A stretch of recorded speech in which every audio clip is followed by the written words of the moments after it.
Alhamdulillahilladzi bini'matihi tatimmus shalihat wa bifadlihi tatanazzalul khairat wa bitaufiqihi tatahaqqal ghayat.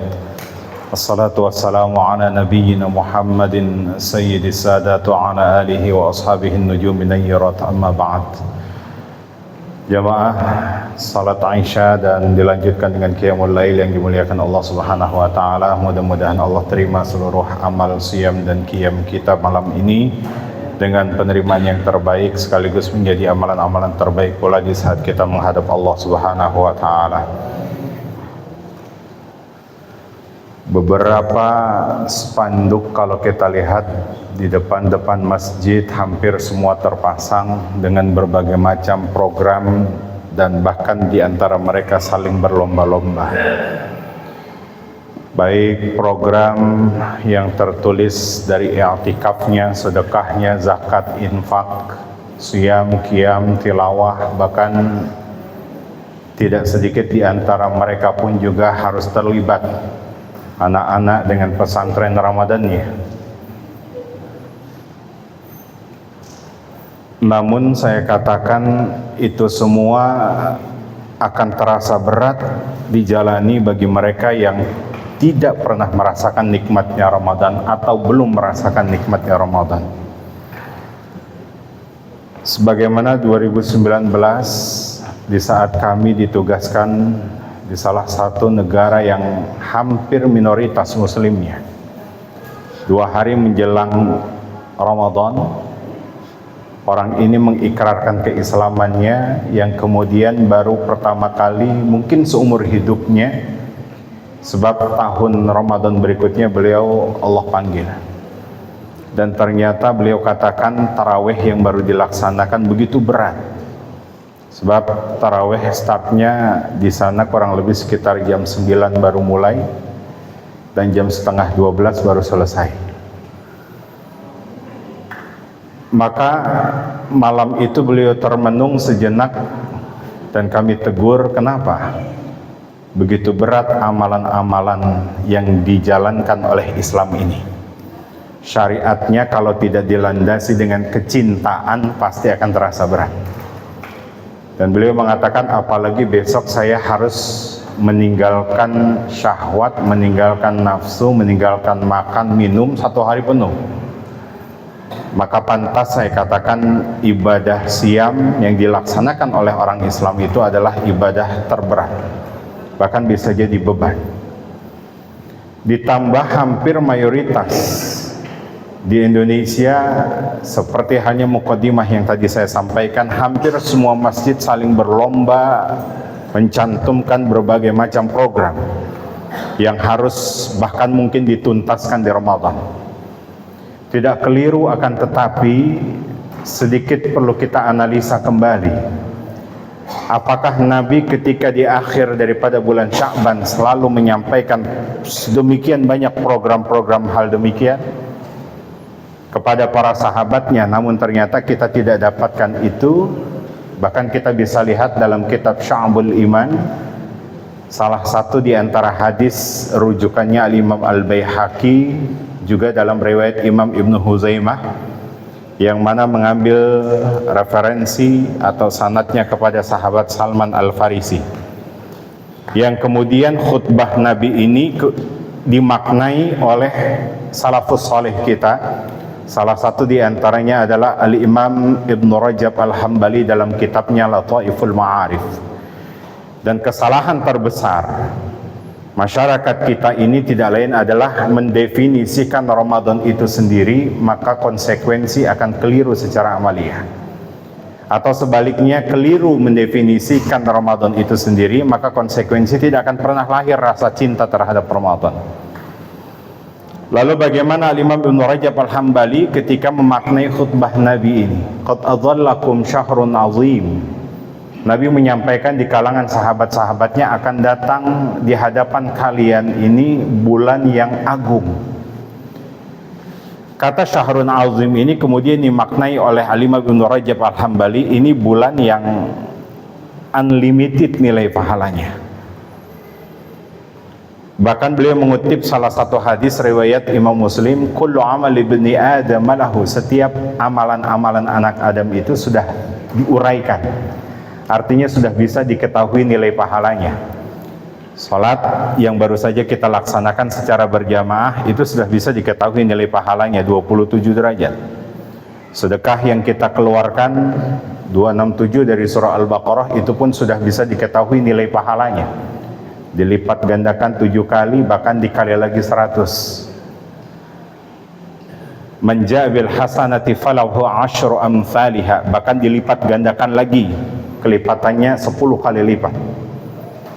Salat yang diniatkan dari rumah untuk dilaksanakan secara berjamaah di masjid ini pun juga diungkapkan dalam riwayat-riwayat yang lain, selangkah dia keluar dari rumah menuju masjidnya, maka menggugurkan kesalahan-kesalahannya sebanyak 500 tahun perjalanan. Sampai dia tiba di depan pintu masjid kemudian berdoa, Allahumma ftahli abwaaba rahmatika, ya Allah bukakan pintu-pintu rahmatmu. Malaikat pun merespon, Allahumma rahamhu, rahmati orang ini. Masuk ke dalam masjid, dia beristighfar, respon malaikat, Allahumma gfirlahu, ampunin orang ini. Dia berdoa kepada Allah, respon malaikat, istajib doa'uhu, ya Allah ijabah segala permohonan apa yang diminta oleh orang ini. Keluar dari masjid sudah bisa diketahui di saat dia membaca Allah maftahli abwaaba min fadlika, respon malaikat pun juga, ya Allah muliakan orang ini. Artinya secara keseluruhan syariat-syariat di luar ibadah puasa itu sudah bisa diketahui nilainya. Illa siyam. Nabi mengatakan, dan bahkan dalam hadis qudsi Allah menyampaikan, kecuali puasa. Taraka syahwatahu wa ta'amahu wa syarabahu, dia mampu meninggalkan nafsunya, syahwatnya, dia mampu meninggalkan makan dan minumnya, itu karenaku. Wa ana ajzi bih, maka akulah yang akan memberikan nilai pahalanya. Tidak ada satu referensi kitab manapun yang mampu mengutip bahwa nilai pahala sekian.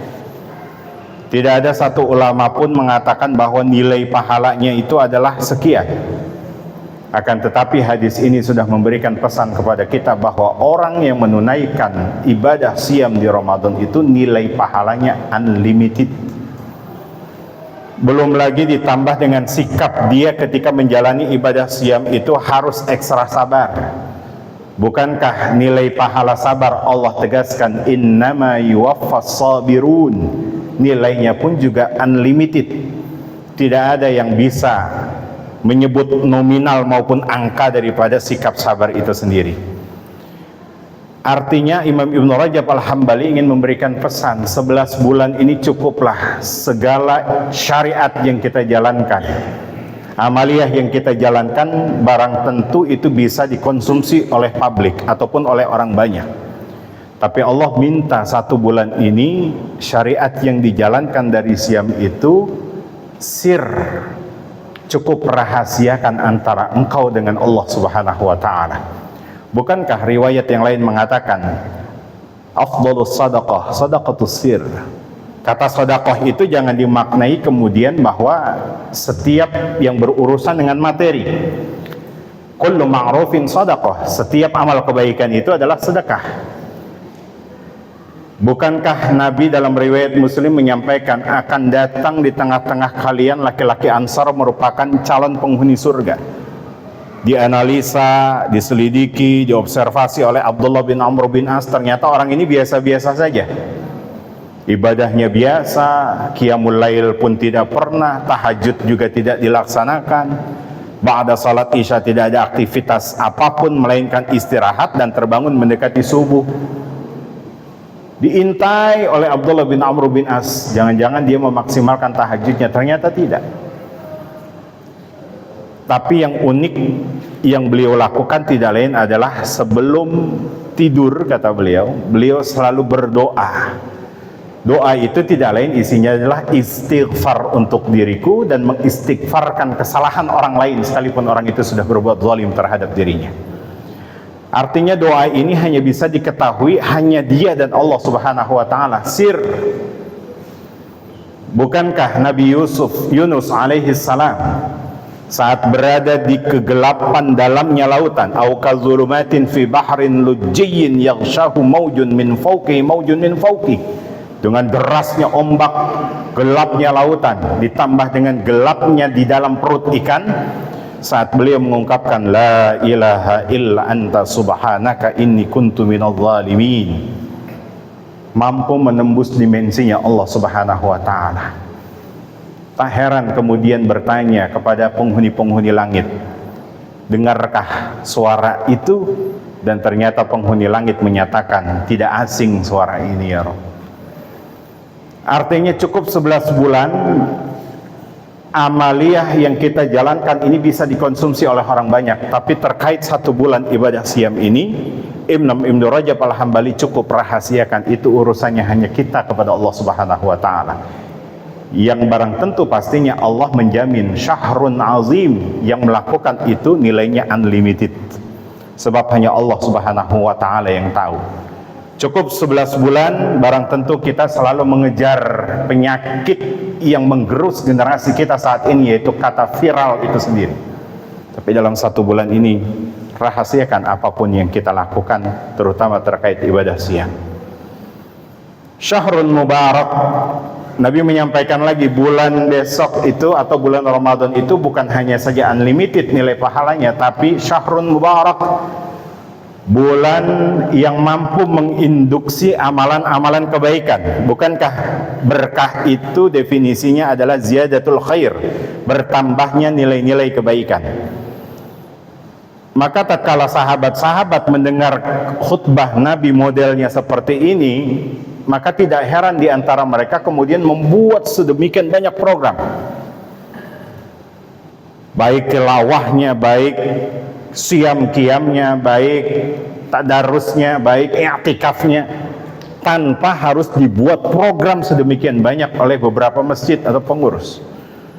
Tapi justru sebaliknya, ketika distimulus itu dengan rasa cinta dari Nabi yang disampaikan kepada sahabat-sahabatnya, sahabat mampu menangkap, karena besok itu adalah bulan yang ziyadatul khair, bertambahnya amaliyah kebaikan, maka pantas aku targetkan caranya dengan seperti ini, seperti ini, seperti ini. Namun yang perlu kita koreksi, bagaimana menempatkan berkah itu sendiri. Sebab tidak sedikit di antara kita selalu menempatkan berkah itu posisinya selalu di akhir. Bukankah kalau ada saudara kita yang goal dari bisnisnya kemudian ditanya, bagaimana kabarnya? Alhamdulillah berhasil walaupun sedikit, tapi berkah. Selalu memposisikan kata berkah itu di akhir. Padahal kalau kita lihat bagaimana Nabi mengajarkan berkah itu sematkan di awal. Sebagaimana seorang yang baru selesai akad nikah, saya terima nikah dan kawinnya dengan mas kawin tersebut tunai. Penghulu bertanya kepada saksi, sah. Apa yang diungkapkan lewat redaksi doanya? Keberkahan yang pertama kali disematkan. Barakallahu laka wa baraka alaika wa jama'a bainakuma fi khair. Mudah-mudahan berkah. Tidak ada tujuan apapun, tidak ada goal apapun yang bisa diraih dari setiap manusia melainkan keberkahan itu sendiri. Maka Nabi memposisikan keberkahan itu tidak lain adalah di awal. Karena keberkahan itu mampu stimulus dengan amalan-amalan kebaikan, maka tidak heran kalau ternyata sahabat mulai mencanangkan, berarti Ramadan besok harus mentargetkan targetnya sekian. Sebagaimana syariat ibadah siam itu terjadi pada tahun kedua Hijriah. Nabi dakwah 13 tahun di kota Mekah, ditambah 2 tahun, syariat siam itu baru ditunaikan kurang lebih sekitar 15 tahun, tapi Nabi mampu membuat sebuah perubahan terhadap diri remaja, terhadap generasi-generasinya. Ibnu Umar mampu mengatakan, ya Rasulullah, adakah puasa yang kalau di luar Ramadan itu bisa kita lakukan? Oh ada. Laksanakan puasa dalam 1 bulan itu 3 kali di pertengahan bulan, yang kita kenal dengan ayyamul bid. Tidak beda dengan kita. Kalau ada syariat ibadah yang kemudian disampaikan, pasti ada tawar menawar. Begitupun yang terjadi di kalangan sahabat. Terutama para generasi-generasi muda ketika bertanya kepada Nabi, ada tidak puasa yang harus dilaksanakan di luar Ramadan ini? Ada. 1 bulan 3 hari diambil pertengahan. Ibnu Umar mengatakan, saya anak muda, masa puasa cuma sebulan 3 hari. Kalau begitu puasalah Senin Kamis. Saya ini anak muda, jiwa muda, fisik masih kuat, mampu menaklukkan apapun, masa puasa cuma sebulan 8 kali? Kalau begitu puasalah sebagaimana saudaraku berpuasa. Nabi Daud alaihi salam, hari ini puasa, esok tidak. Artinya kita mengetahui bagaimana karakteristik sahabat Nabi kalau sudah distimulus oleh Nabi dalam urusan syariat selalu tawar-menawar. Sekali lagi tidak beda jauh dengan kita, selalu tawar-menawar. Cuma uniknya tawar-menawar sahabat ke atas, sementara generasi kita